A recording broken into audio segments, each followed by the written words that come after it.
Itangazo risohowe n'ishami rishoto nimero ubusa 9 umwaka wa 2024 ryerekeye gushira ahabona utunenge ribona mu itegurwa ry'amatora twimirije umwaka wa 2025 mu Burundi. Mu Burundi twimirije amatora y'abashinga amateka n'abahuza amateka ndetse nabo mu nama mpuzajambo za komine ku bitumba n'amakaritie aho ni mu mwaka wa 2025 kandi integuro yayo by'ukuri igeze kure.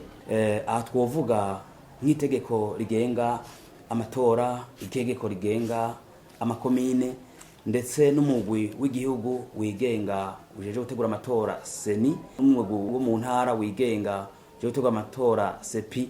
Ivyo byarashizweho mu rutonde kuko amatora ariko arakwirikirana. Turabona yuko imigwi y'amakomine ije gutegura amatora sesi biboneka yuko ukwezi k'umunani umwaka wa 2024 kuzohera vyagiyeho. Ishirahamwe arishoto rigwanya ubushomeri n'ihohoterwa ry'akiremwa muntu mu Burundi, ishirahamwe ridahanira inyungu za politiki rimaze kuraba ivyo vyose vyagerabonye yuko seni itigeze ishiraho urutonde novuga mu gifaransa karandiriye isaba yaho amashirahamwe yigenga yo mu Burundi canke mpuzamakungu canke amashengero n'amadini canke wese avyipfuza gukurikirana amatora cyo no kwitwa observation des élections mu rurimi rw'igifaransa yuko bosaba impushya kugira barashobore kuzibaha.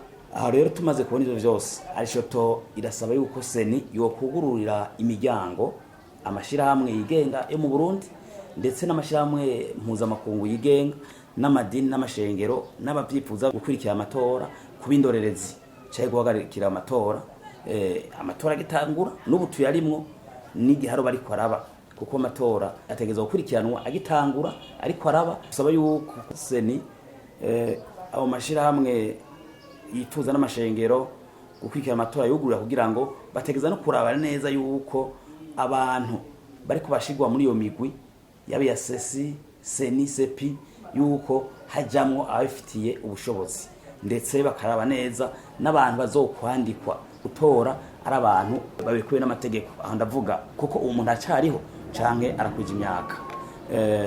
Arishoto kandi yongera igasaba seni yuko muri utu tunenge twagiye tubibonekeza bavuga ko n'imigwi sepi yagiyeho yogerageza igakosora igashiramwo vy'ukuri amashirahamwe adahinga inyungu za politike, amashengero by'ukuri yigenga biboneka yuko atamugambwe n'umwe babaserukiye, bakaba baje koko kugira bagira ico bamaze kugira amatora azo amatora by'ukuri yigenga kandi yizewe na bose.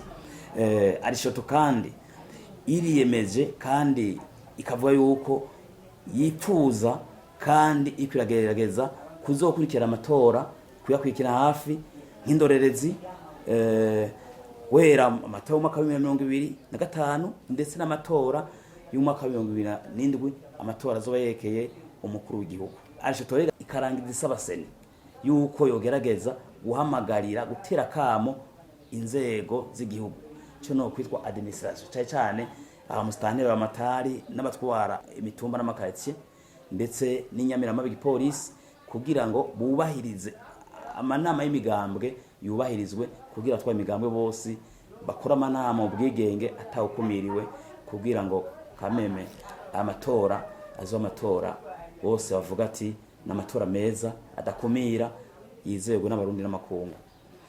Bigiriwe Bujumbura kwa 13 kwezi k'umunani umwaka wa 2024 n'umuhuza w'igihugu mw'ishamba rishoto Vianney Ndayisaba.